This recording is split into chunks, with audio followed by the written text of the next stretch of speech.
أعوذ بالله من الشيطان الرجيم بسم الله الرحمن الرحيم والحمد لله رب العالمين والصلاة والسلام على أشرف الأنبياء سيدنا ونبينا وحبيب قلوبنا أبا القاسم محمد وعلى آله الطيبين الطاهرين المعصومين الغرر الميامين سيما بقية الله في الأرضين وحجة على خلاق الأجمعين إمامنا وسيدنا وطوس أهل الجنة ومهده هذه الأمة فداه أرواح العالمين. السلام عليكم يا إمام الصاحب العصر والزمان. My dearest brothers, sisters, and highly respected elders, Assalamu alaikum wa rahmatullahi wa barakatuhu. My name, as you guys probably already know by now, is Ahfad Jafri, and I am your host for today. Tonight is our 7th lecture of the series. Oh, and on behalf of Falah Islamic Development, we welcome you all to our ongoing Ramadan lecture series, which is sadly coming to an end soon. Upgrade yourself with the Honorable Sheikh Muzaffar Hyder. And tonight is our 7th lecture of the series, and the title for tonight's discussion is Imam Ali in the Quran. Inshallah, tonight we will get to leave with an enlightening and a realization of, I don't want to be explicit, but the fuel or at least some ability to combat maybe some accusations that the other schools of faith may have against us. But inshallah, without taking any more of your time, I have one small request, and with that we will quickly begin, and that is that we recite Amma Yujibu 5 times for our honorable Sheikh who is unwell, and also his dear friend Sayyid Hyder Hassanain, who is currently very unwell as well. So inshallah, we'll just recite 5 times Amma Yujibu. If you can all raise your hands in sincere dua for them. Bismillah ar-Rahman ar-Rahim.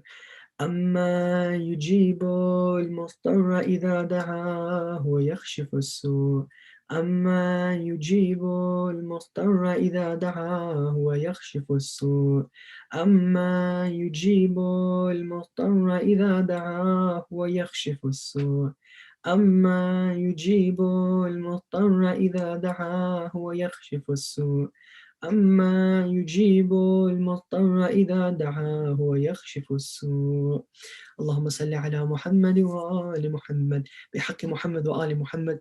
May Allah give our honorable Shaykh and those suffering with illness, any sort of illness, the mu'mini mu'minat all around the world, complete and full shifa. Ilahi ameen. And without taking any more time, I would like to welcome our dear Shaykh Muzaffar Hyder to inshallah begin his discussion for tonight's topic.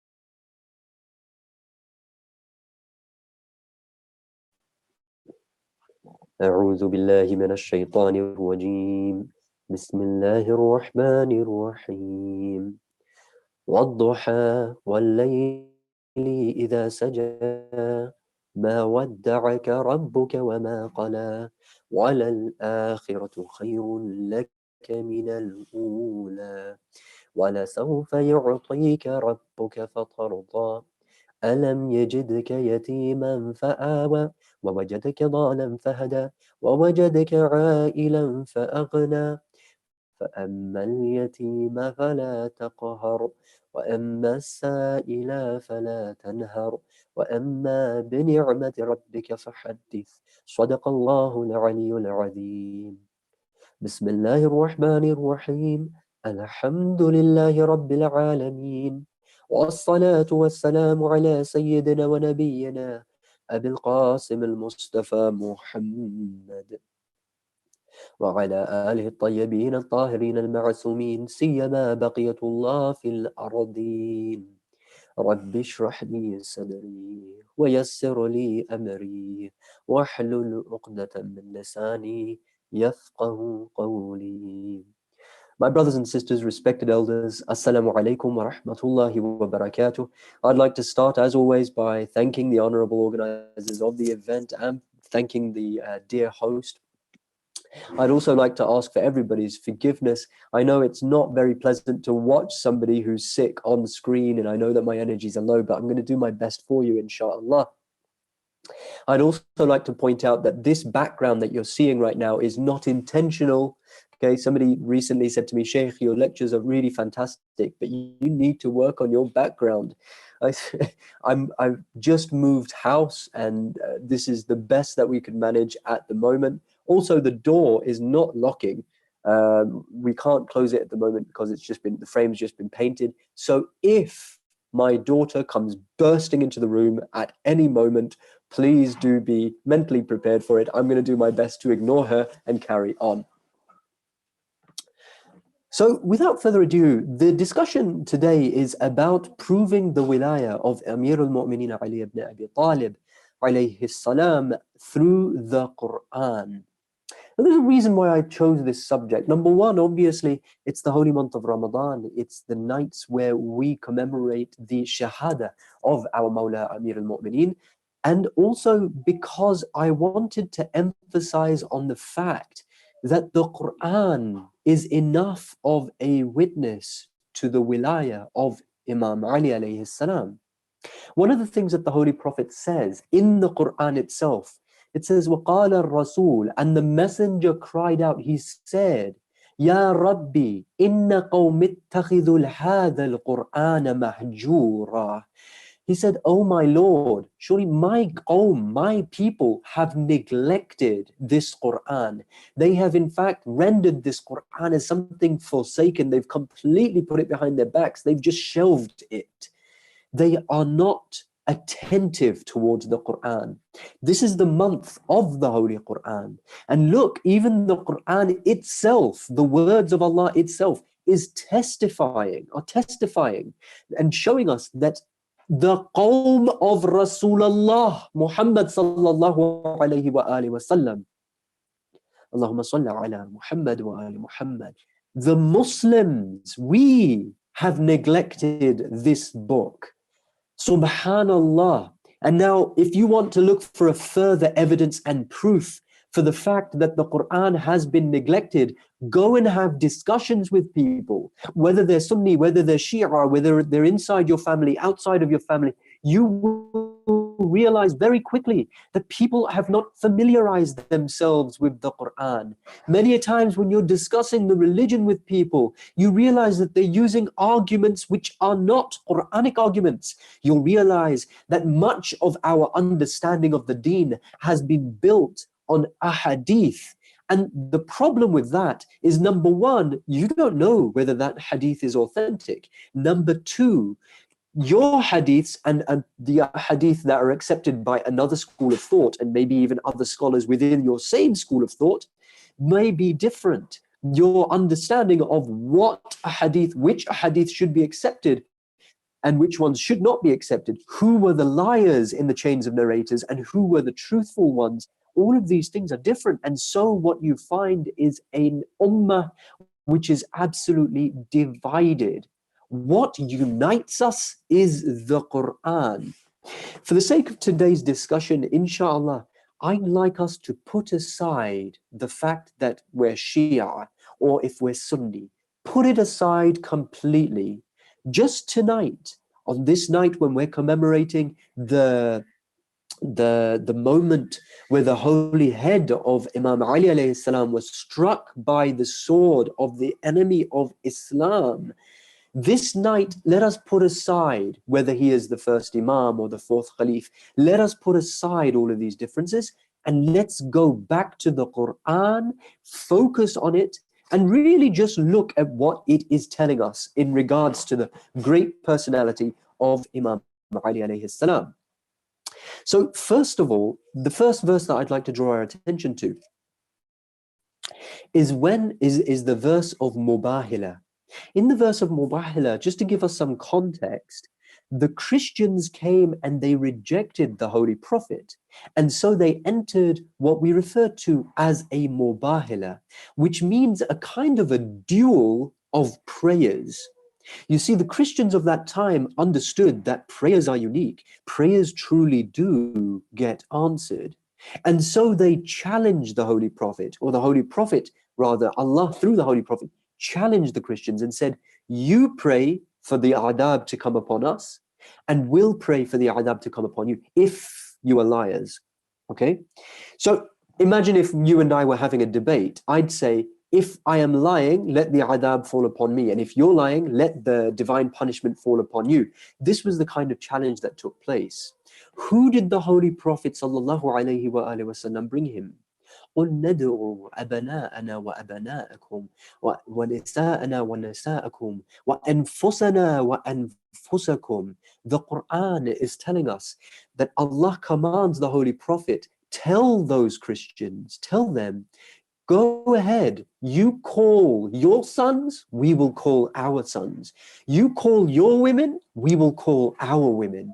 You call yourselves, we will call ourselves. Now the Christians brought along their greatest priests, those who were the most pious among them, and those who they were absolutely sure that these people have the ability to pray for something and Allah will answer it. Who did the Holy Prophet ﷺ bring?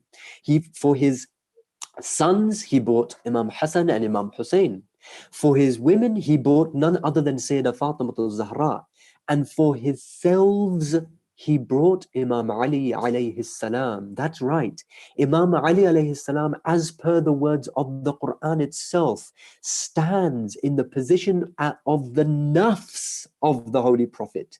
He is the very self of the Holy Prophet. Now, when the Christians witness these divine personalities, remember, this is just one family. They see these pious, these great faces in front of them, and they recognize immediately that if we try and attempt to pray against these, we will certainly be destroyed. And so they yielded. The point I want to draw our attention to here is that that Imam Ali alayhi salam stands in the place of the Holy Prophet. And if you go to the tafsirs of whether it's Sunni or Shia, you will find that this verse is referring to none other than Imam Hassan, Imam Hussein. It's referring to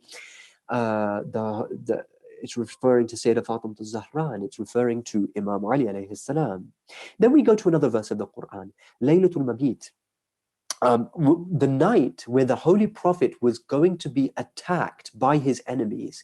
And so the Holy Prophet escaped from that place along with others of the mu'mineen. But he couldn't just go out in the night. The enemies, the moment they saw that nobody is in the house anymore, the lights had gone out and they can't see the silhouette of the Holy Prophet, they would know that he's no longer there. And so they would go track down the Holy Prophet and, God forbid, attack him and slay him. The Holy Prophet needed somebody to stay inside the house so that the enemies would think that the Holy Prophet hasn't left. Who is it that came forth and decided to stay in the bed of the Holy Prophet? It was none other than Imam Ali alayhi salam. In regards to this, what does the Quran tell us? It says, وَمِنَ النَّاسِ مَنْ يَشْرِي نَفْسَهُ ابْتِغَاءَ مَرْضَاتِ اللَّهِ وَاللَّهُ رَؤُوفٌ بِالْعِبَادِ.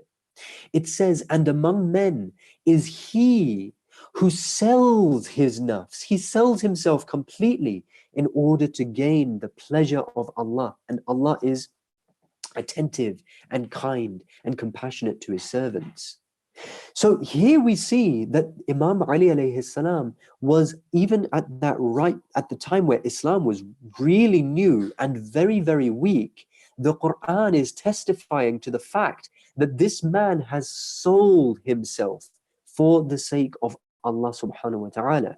If you go to the hadith now, you'll actually see that Imam Ali alayhi salam was assaulted. He was attacked. When they discovered that this was in fact Imam Ali alayhi salam in the bed, and they realized that because Imam Ali was there, he had stalled them and it allowed the Holy Prophet enough time to escape, they attacked Imam Ali alayhi salam. They beat him. They used their shields, they used their fists, and they really hurt him. He was willing to be hurt for the religion.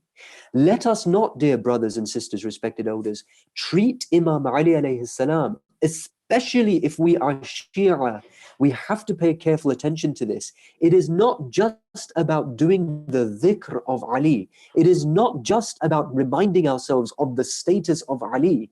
It is not just about praising Ali. No, It's about recognizing the pains that Ali took upon his shoulders and embarking on that same journey. Imam Ali alayhi salam is our Mawla. And if he could take a beating for the deen, then so can we. If he can risk his life for the religion, then so can we. One of the deceptions that the shaitan plays with us is he makes us think that, look, save your life. You are worth much more. You can make a bigger sacrifice later on. And through this, we trick ourselves, we fool ourselves, and then we die peacefully in our beds. Imam Ali alayhi salam, look at his soul.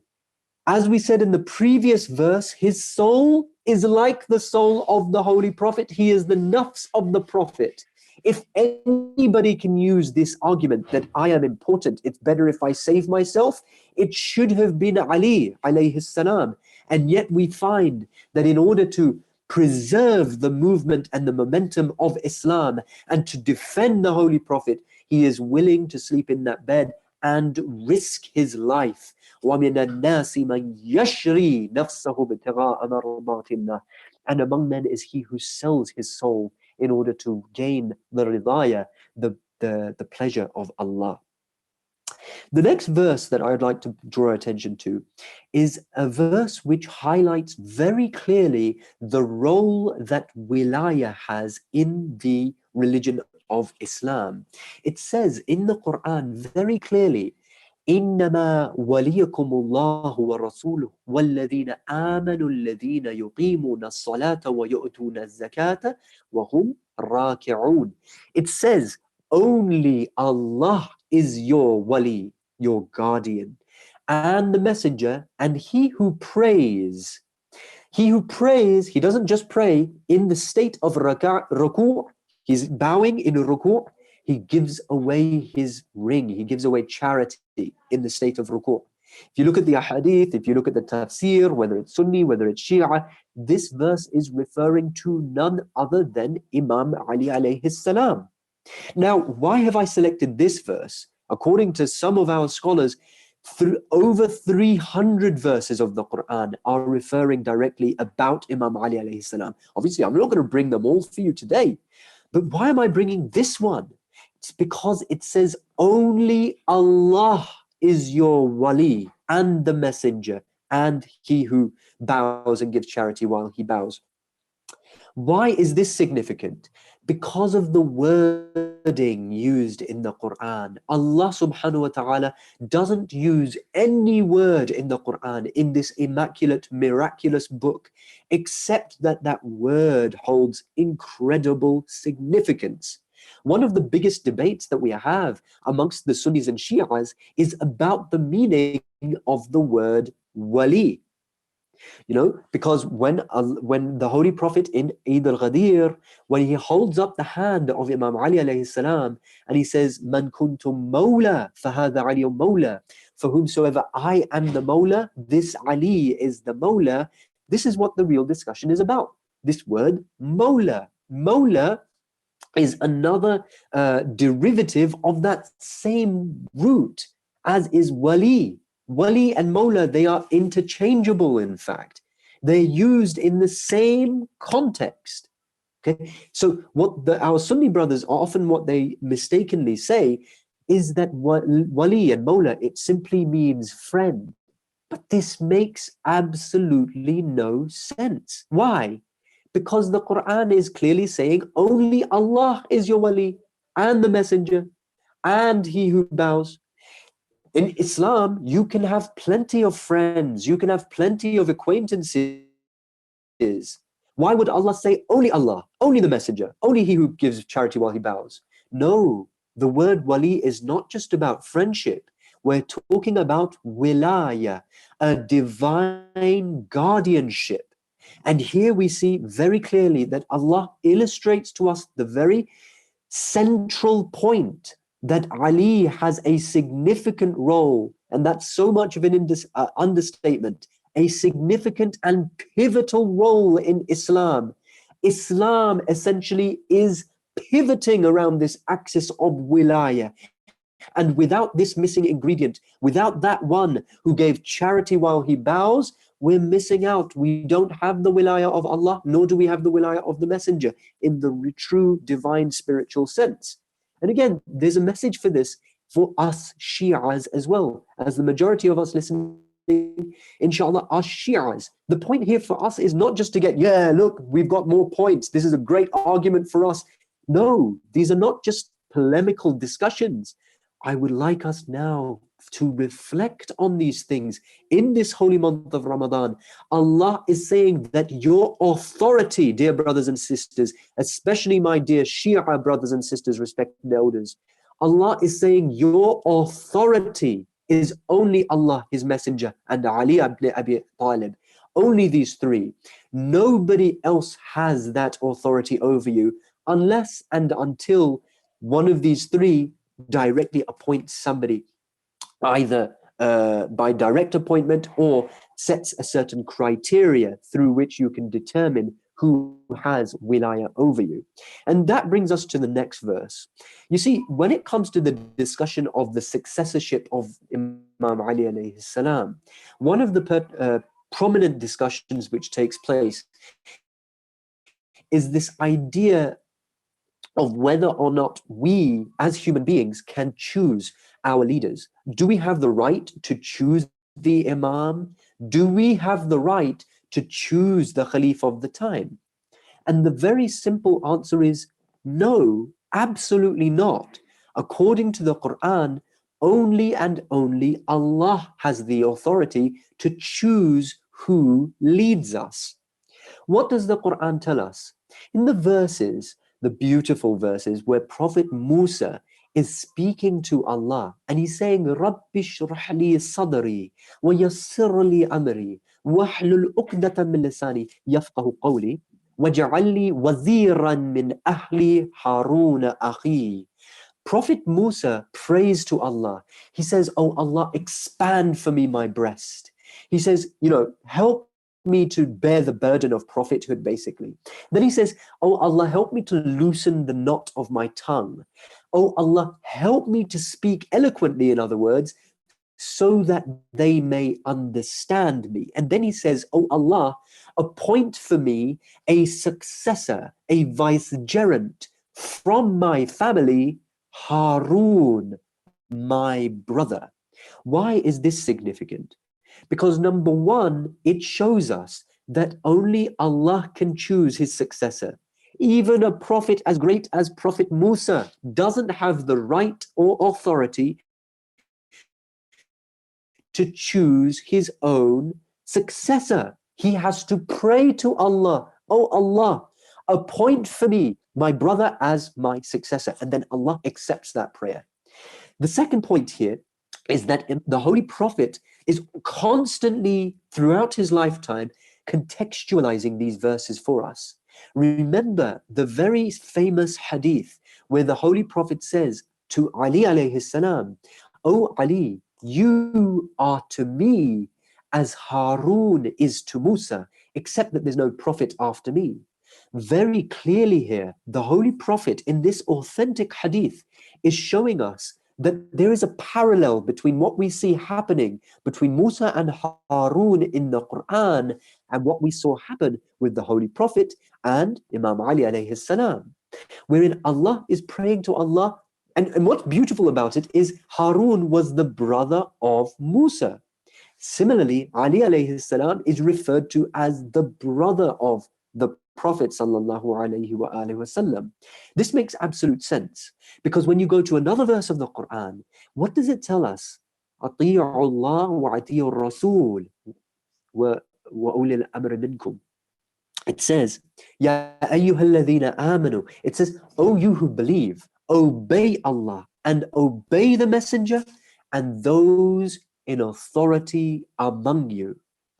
See, here now we have the theme of obedience. Allah is commanding us to obey Allah, obey the Messenger, and obey those in authority among you. The most zahir explanation of this verse again, the most immediate explanation of it is none other than Imam Ali alayhi salam and the subsequent Imams that come after him, those in authority among you. And thereafter, because we live in a context where the Imam in today's age is in ghaiba, what happens in this age is we have a certain set of criteria that we have to follow in order to determine who has the right of leadership over us. And this is where the idea and the concept of wilayatul faqih comes into the picture. And it makes absolute sense in the context of these verses. Because look, again, we have to point out, Allah is very precise when it comes to the Quran.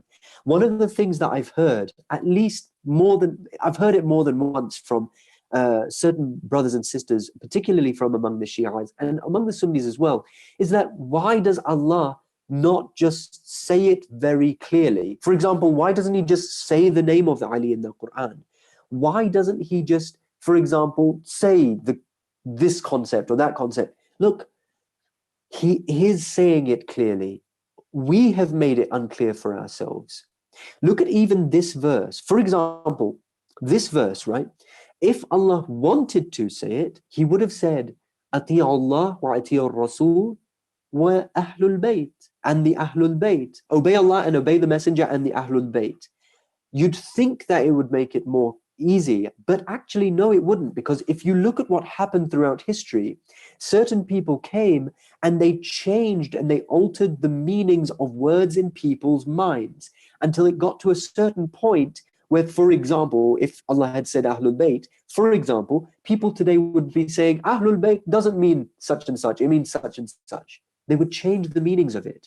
You have to get rid of the evils within our hearts. Then it would become very clear. We'd see it very clearly. If Allah had wanted to say something, he would have said it. He says, Ulil amri minkum, those in authority among you, because he knows that it's time, inshallah, and I'm just saying this, that look, and I'd like you to consider this in the most mature possible way that you can, because it's slightly heavy what I'm about to say. But look, Allah knows that an era of ghaiba will come over the ummah. And in that time, the people will need to rely on an authority other than the Imam himself, for he will be in ghaiba. Therefore, this Quranic verse is a hujjah for us if our hearts are clean, because it helps us to recognize the realities in which we find ourselves today. I hope that that helped a little bit in understanding that. But now, the next verse. This religion of ours is incomplete without Imam Ali alayhi salam. It truly and really is. Sometimes, as Shias, we fall into the trap of getting overly excited and happy. And this is a good thing. On one side, it's a very good thing. It's very, very good to get happy when somebody does the dhikr of Imam Ali alayhi salam, when somebody reminds us of Imam Ali alayhi salam, of the power, when somebody says, La fata'a illa Ali, la sayfa illa dhul faqar, that the Holy Prophet said that there is no soldier or no youth like Ali, and there is no sword like dhul faqar. It should fill us with this zeal and this happiness and this jur'ah, this happiness, this kind of, yeah, I'm a follower of Ali. Good to have that, very good to have that. However, I'd like us to reflect one more time. Think about this. Those who have gone into what is sometimes referred to as pseudo-Sufism, those who have gone into these spiritual paths, and they've kind of strayed, but I mean, there's like a million different paths, right? There's only one true path. There's only one sirat al-mustaqim. But even they, and many of them are, classified traditionally as Sunnis, and yet they have a profound love for Imam Ali alayhi salam. This love is so deep that sometimes when you hear what they have to say about Imam Ali alayhi salam, you will be astonished. Many of our Sunni brothers and sisters, they may not have yet understood the concept of wilayah. They may not have understood that there is the first Imam, he is Ali alayhi salam, and then you have 11 subsequent Imams. They might not have understood it in this sense, but they have a profound love. They say, Karramallahu wajhu. They say, may Allah exalt the face of Ali. May glory be to the face of Ali. May Allah give glory to the face of Ali. This is the love that they have for the Ali. I'd like us to reflect about ourselves for a moment. This deen of ours is incomplete without this missing link, Imam Ali alayhi salam. It is only and only on Eid al-Ghadir when the Holy Prophet holds up the hand of Imam Ali alayhi salam and says, Man kuntum mawla fahada aliyun mawla. He says, for whomsoever I am the mawla, I am the guardian, this Ali is also the guardian. Only then does the verse get revealed. اليوم أكملت لكم دينكم وأتممت عليكم نعمتي ورضيت لكم الإسلام دينا. Allah says, this day, this part of the verse is revealed. This day have I perfected for you your religion, and I have completed my favor upon you, and I have become accepting of Islam as a religion for you. Before this moment, mind you, we had salah, we had hajj, we had fasting, we had all the other things that Islam had to offer. Why is it that with Ali alayhi salam, the religion came to completion? We have to understand this. If it were as simple as just saying, Ashhadu anna Aliyan waliyullah, that's it. I now accept Ali and that's it. My religion is absolutely complete. It's not that simple. We have to look at the life of this man. We have to open up Nahjul Balagha. We have to start looking at the hadiths of this man, which have been narrated by this man. We have to start looking at the seerah of Ali alayhi salam. Then, through that, we will arrive at the completion of our religion.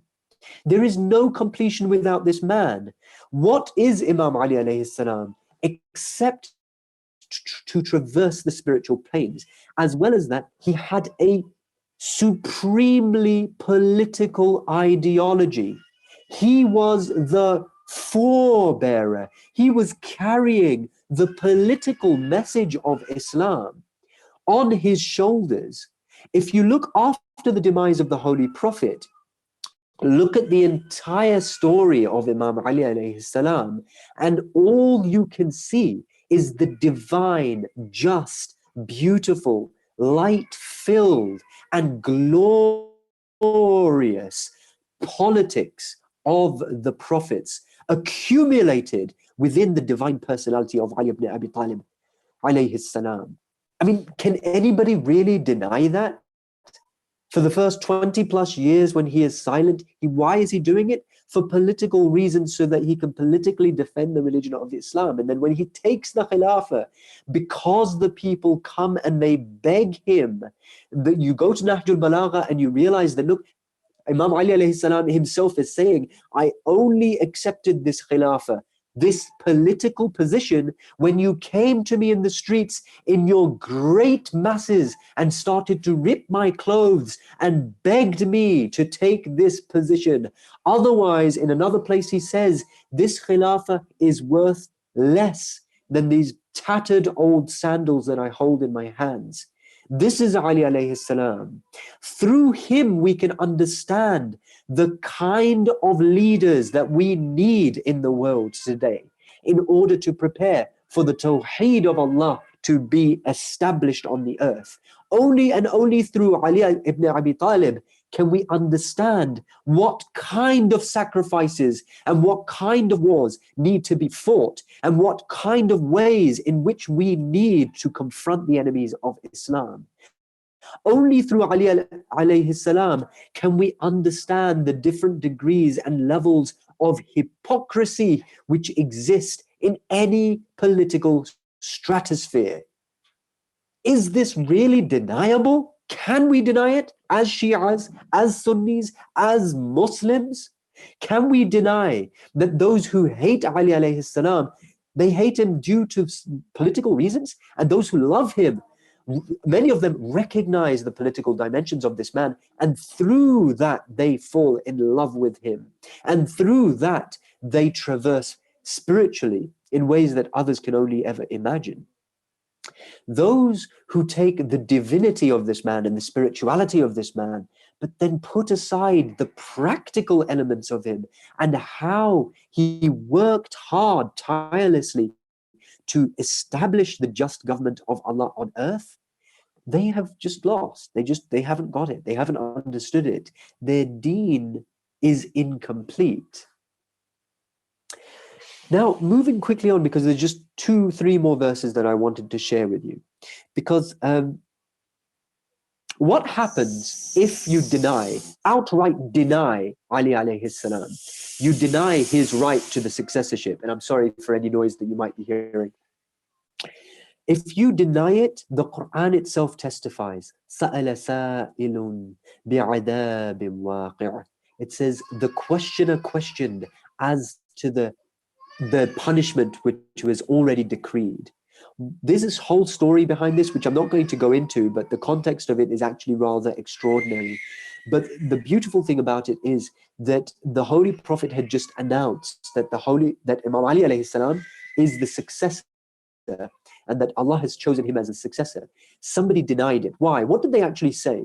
They said that, look, we accepted prayer. You made us pray 5 times a day. We accepted it. You told us to pray. We did it. You told us to fast in the month of Ramadan. We did it. You told us to go to Hajj. We did it. You told us to pay zakat and khums and all of these other things. We did all of these things that you asked for. And now you're asking for him to be your successor, this brother of yours, this cousin of yours. If this is true, then, oh Allah, punish me. And so at that very moment, a meteorite came from the heavens and struck him, and he died at that very instant. Thus was this verse revealed. The questioner questioned as per the punishment, and it was already ordained. Okay, if we deny, and look, it doesn't mean that if you deny the wilayah of Imam Ali, you're going to be struck by a meteor. No, it means that there are different ways in which Allah will destroy certain people, and their destruction may come in this world or the hereafter. Now, we as Shi'as need to go back and question to ourselves, because it may be that on the surface level, we have accepted Imam Ali alayhi salam. But if we look at the depth and detail of this man, we actually haven't. Because if we had been alive in his time, it could be, God forbid, we would have hated him. Hated him. A very beautiful hadith from the Holy Prophet Muhammad sallallahu alayhi wa sallam. He tells us that a hypocrite can never love Imam Ali alayhi salam, and a believer can never hate him.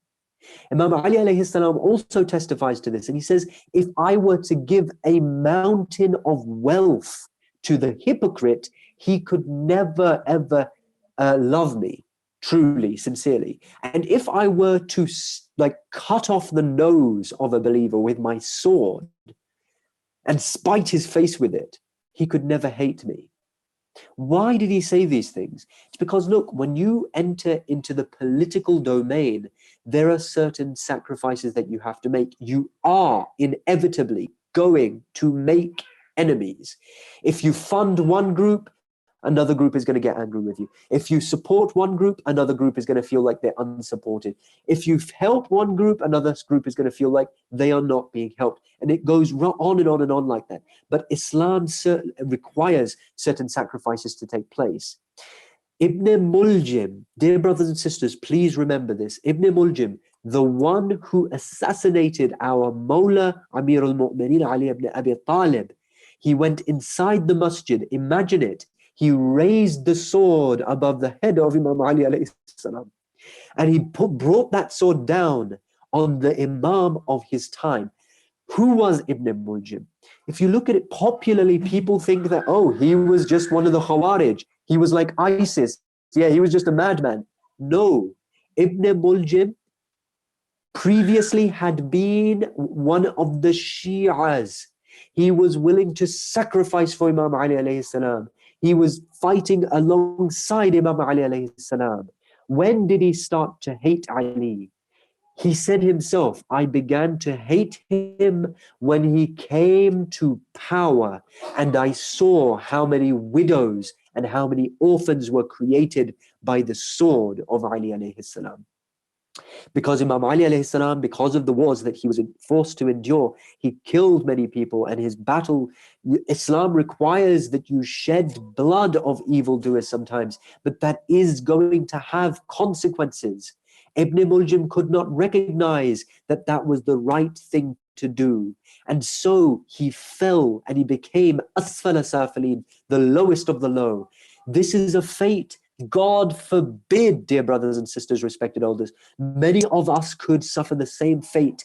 Right now, we love Imam Zaman. We love Imam al-Mahdi. We say that we're willing to die for Imam Mahdi alayhi salam. But when he comes and we see the dhuhr happen, and it could be that many wars, bloodshed does take place, things do happen that are confusing. If our hearts and our minds are not absolutely in sync with the Imam of our time, we may end up like Ibn Muljim, hating the Imam of our time and working to kill and assassinate the Imam of our time. We have to, dear brothers and sisters, as Shia and as Sunnis, as Muslims, recognize Ali alayhi salam and take him into our hearts absolutely and holistically. The very last verse, two verses actually, that I'd like to draw our attention to is, because this is a very prominent point that we often get stuck on. People get confused about Imam Ali alayhi salam, thinking, can he perform miracles or not? Okay, because they think that only prophets can perform miracles in the traditional sense of it.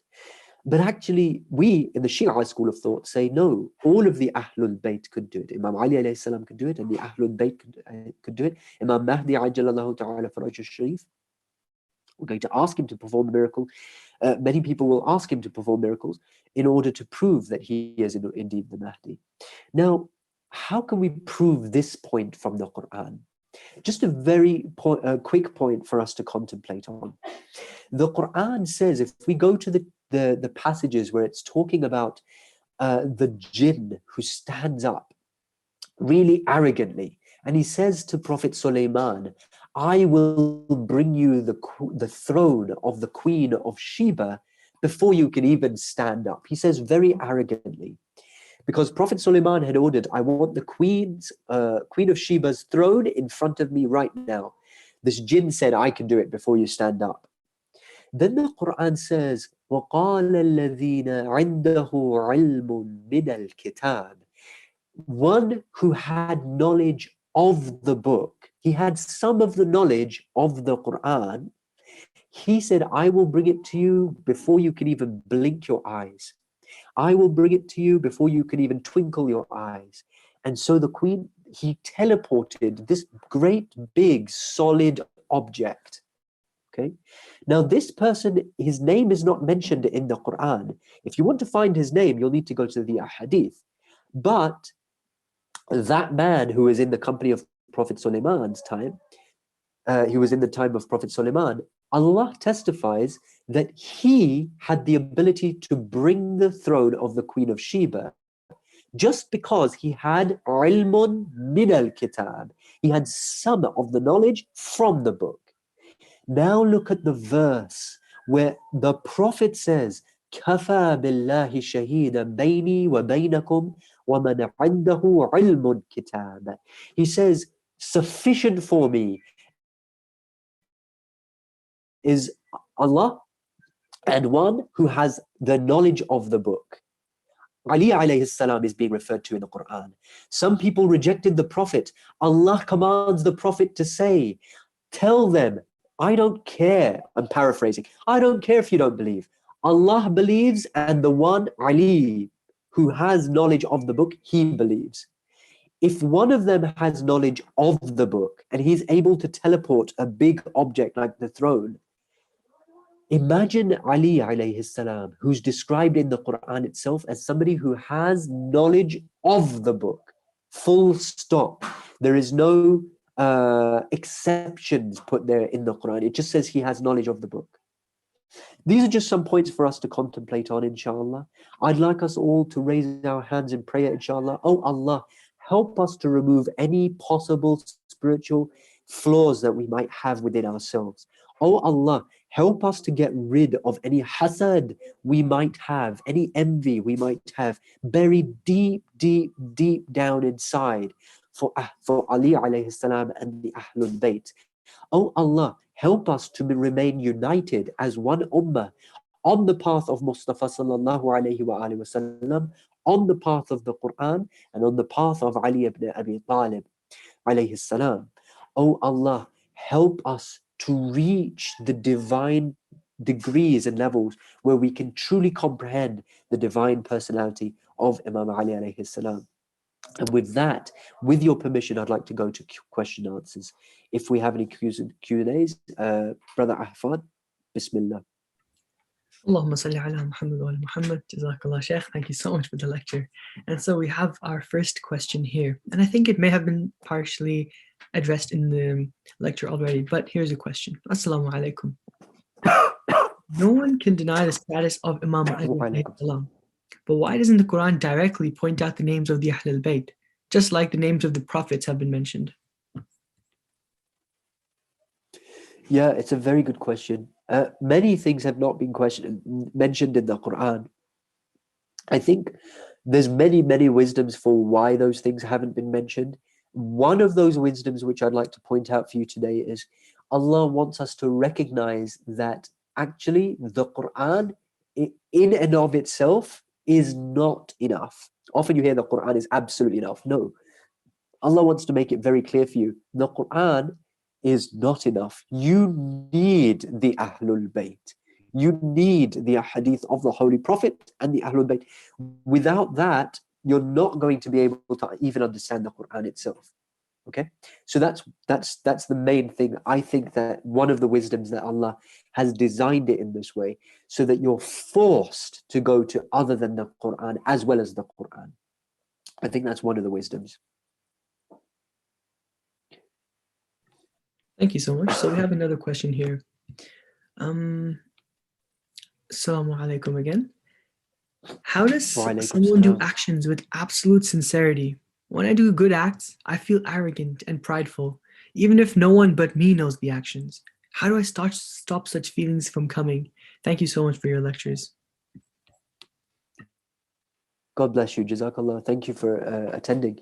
Yeah, very good question. I'll tell you something about Imam Khomeini or Imam Khamenei. I can't remember which one it was, but somebody asked them, how are you able to do this? I mean, you just raise your hand and the crowds go wild.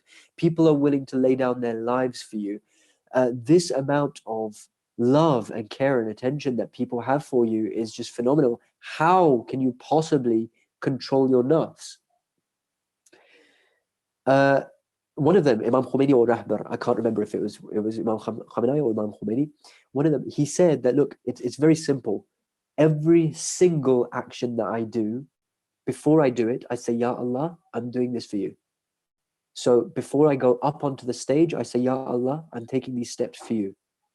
Before I raise my hand, I say, Ya Allah, I'm raising my hand for you. Before I smile, I say, Ya Allah, I'm smiling for your sake. Before I sit down, I say, Ya Allah, I'm sitting down for your sake. It sounds very simple, and at the same time, it's just extraordinary because they've reached that level. By the time that they're the age that they've reached, this is something that they practiced throughout their youth, and now Allah has taken them exponentially upwards. Another thing is just to logically think about it, logically break it down for you. Somebody came to Imam Khomeini and said, people love you. You've brought the Islamic revolution. You know, you've gotten rid of the tyrants. People are free. They're happy. How do you feel? You know, they absolutely are crazy about you. He says, I don't feel anything. He says, what do you mean? He says, I don't feel anything. If they love me for what I do, I would still say exactly what I'm saying, and I would do exactly what I'm doing. Even if they hated me for what I do, I would have still done the same thing and said the same things. He said, we act upon our duty, not upon the results. If the people want to accept it, that's great, good for you. I'm just doing my duty here. So that's one thing. Logically break it down. What benefits are really there if you're going to please other people? Think about it, really.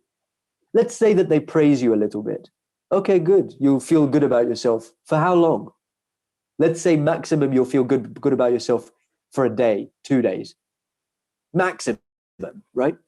Most people, they go to sleep. They praise you to your face. They go to sleep. They're not thinking about you when they're lying awake in bed. No, trust me, none of these things actually matter. Think about it logically. Think about the man who was praying salah. He was praying salah in the masjid. I often say this story because there's so many points for us to reflect on in this. He's praying salah in the masjid. He's alone. He hears somebody come inside the masjid. He's like, oh, this person's going to see me alone. I'm the first person in the masjid. It's the middle of the night. They're going to see me praying. He starts to pray really well. A'udhu billahi minash shaitanir rajim. This, he really slowly doing his ruku', everything. Sujood, he finishes his prayer. Assalamu alaikum wa rahmah. In his head, he's thinking, this person is going to think I'm the most pious person in the world. They're going to think I'm the prophet. He turns around and he sees that there's a dog there. A dog had come inside. And then he realizes, this prayer that I just prayed, I prayed it for the dog. How silly is that? Now, I'm not saying people are dogs or anything, but the idea is, why would you want to do anything for anybody other than Allah? If we logically break it down, it actually makes no sense. There's very little benefit in it for us. I hope that gave you some food for thought, inshallah. Thank you so much, Sheikh. And just on this first point that you mentioned, how sit for Allah, stand for Allah, everything for Allah. It actually reminded me of a hadith from Thawab al-A'mal by Sheikh Saduq, and it's narrated by Imam Ja'far Sadiq alayhi salam that Rasulullah had said, and this is really incredible. When I heard this, I was mind blown. One who swallows his spit out of the respect of a mosque, Allah makes his mouth the cause of safety of his body, and no harm would be caused to his body. But it just goes to show, even swallowing spit for the sake of Allah has reward in it. That's amazing, isn't it? Absolutely. Really, really amazing. One of my teachers, he said, look, you go to the shop, you're buying milk. Just make your intention to buy this milk so that I can, get lots of calcium in my body so that I can continue to worship Allah. If you keep on doing this, changing your intention, making your intention to serve Allah, then you get what you read in Dua Kumail, which is to make my life an endless stream of just worship of Allah. You become in sync completely with the angels who are constantly and continuously glorifying Allah. Your speech, your breath, every breath you take. And there's a relevant point in this for those who are fasting in the month of Ramadan. Look at what Allah says. Your breaths are fasting. Your breaths are glorifying Allah. Your sleep is glorifying Allah. This is an opportunity for us to recognize just how close we can get to Allah and the angels and the Ahlul Bayt. Sorry, yeah, go on. Thank you so much. So another question, I think it's a small one. She just says, could you repeat the verse of the Quran at the beginning with Al-Yawm Akmaltum Lakum Dinakum? Was there a verse? Al-Yawma Akmaltu Lakum Dinakum wa Atmamtu Alaykum Ni'mati wa Raditu Lakum al-Islam Dina. Oh, you want to repeat the English? This day have I perfected for you your religion. Your religion is now perfect. And I have completed my bounty upon you, this favor that I'm giving you. This Islam is a huge favor. يَمُنُّونَ عَلَيْكَ أَنْ أَسْلَمُوا. They think that they're doing a favor upon you by becoming good Muslims. Allah is telling us, no, you're not doing a favor to anybody by becoming a Muslim and worshipping Allah. Allah is doing a favor upon you. Allah is saying in this verse that I've completed for you, perfected for you your religion, and completed my bounty upon you, my favor upon you, and I have become raditu lakumul Islam Dina. I have become satisfied. I'm satisfied with Islam as a religion for you. Before this point, was he not satisfied? That's something we have to ask ourselves. Without Ali alayhi salam, there's no satisfaction from Allah in this religion. And again, this is not just something to point the finger at Sunnis and say, look, Allah is not No, that's not what it's about. It may be that many Sunni brothers and sisters out there have more closeness to Ali alayhi salam than many of us Shias. How? Maybe they're following the actions of Ali alayhi salam better than many Shias, right? We have to take him as a role model, just as we take Rasulullah as a role model. Sorry, yeah, carry on. Bismillah. Oh, Jazakallah. And would you know the Quranic reference for that? Yeah, let me just dig it up. No problem. I don't want to get it wrong.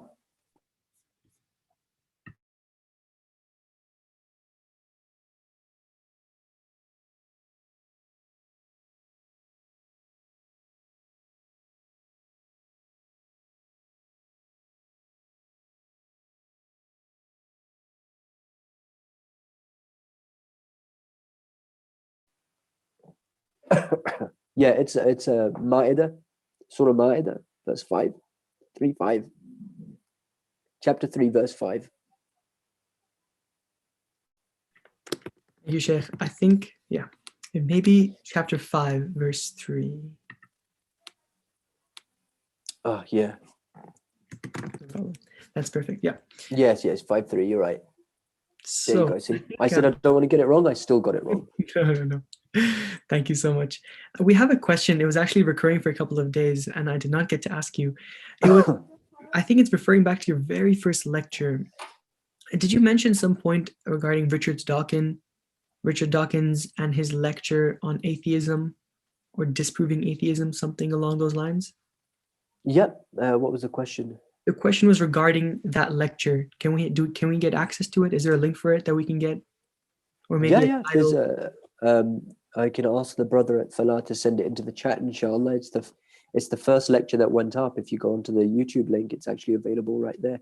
Should be the first one. Oh, I think the lecture to the link to the lecture by Richard Dawkins or about Richard Dawkins.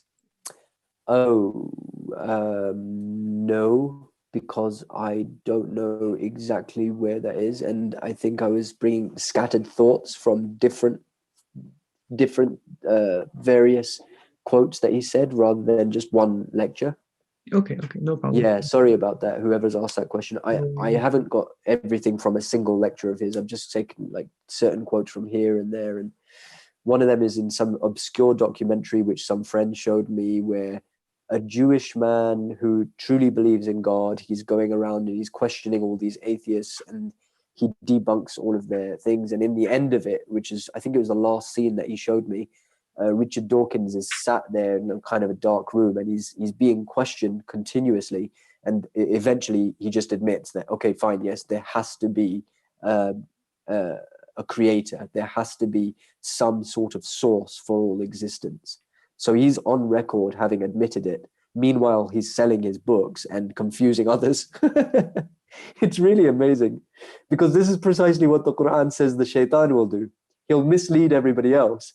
But then when he's standing in front of Allah, he'll say, look, I just told you to say something. I didn't actually believe it in myself. You're really stupid.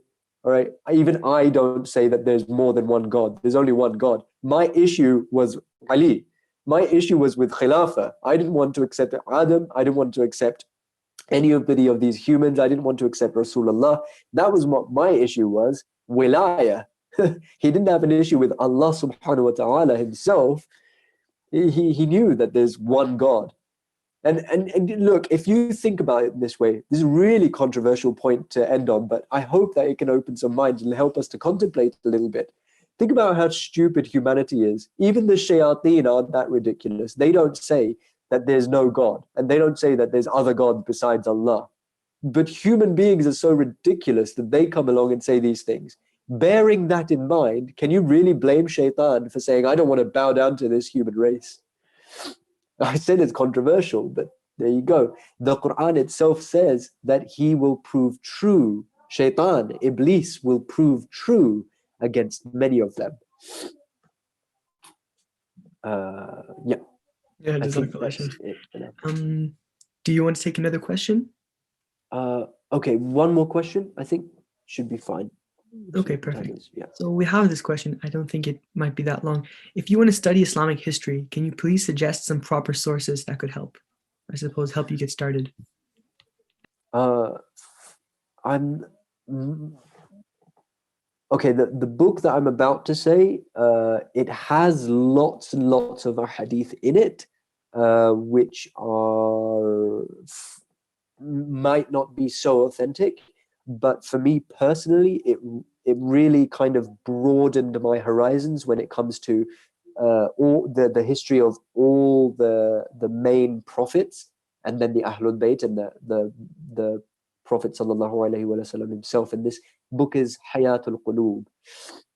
Most people would not consider it to be a historical book per se, but the amount of ahadith it brings, and it's in 3 volumes. The first volume is about all the prophets. It goes from Adam all the way throughout the history of all the different prophets. Then the second volume is all about the Holy Prophet Muhammad sallallahu alaihi wasallam, how he was born, his life, all the tiny little details. It's really fascinating. And then the last volume is about the Ahlul Bayt. So yeah, again, it's not considered a historical book, but if you look at the structure of it and the way in which it gives you all the hadiths, I feel like it would broaden anybody's horizons if they read it. And again, read it with an open mind, recognizing that not everything that you read is going to be 100% true. The only book in the world that you can read and be absolutely certain that every single thing, every line is 100% certain is the Holy Quran. Other than that, we have to recognize and have a bit of maturity, understand that not everything is going to be perfect. Brother Ahfad, the way that you recited Dua Faraj last night was absolutely beautiful. If I could ask you to do that again, inshallah. Inshallah, it would be an honor. Jazakallah, Sheikh. And so, I suppose, thank you so much for the question and answers. We'll move on to Dua al-Faraj, and inshallah, we'll finish it with that. I have I suppose, small, maybe gift for the brothers and sisters here, and that is maybe something that we don't get very often. That is the translation of Dua al-Faraj. Inshallah, we'll get to read it together. Well, the translation. Good job, mashallah. Bismillah. الرحمن الرحيم اللهم صل على محمد وآل محمد اللهم كن لوليك الحجة ابن الحسن صلواتك عليه وعلى آبائه في هذه الساعة وفي كل ساعة وليا وحافظا وقائدا وناصرا ودليلا وعينا حتى تسكنه أرضك طوعا وتمتعه فيها طويلا برحمتك يا أرحم الراحمين اللهم صل على محمد وآل محمد وعجل فرجهم. So guys, alhamdulillah, we have now reached the end of our program. I thank all of our respected brothers and sisters and our dear elders, and especially Sheikh Muzaffar Hyder for his lecture today on Imam Ali in the Quran. Inshallah, we will be here tomorrow, I think for the last time this Ramadan, to serve you guys at the same time.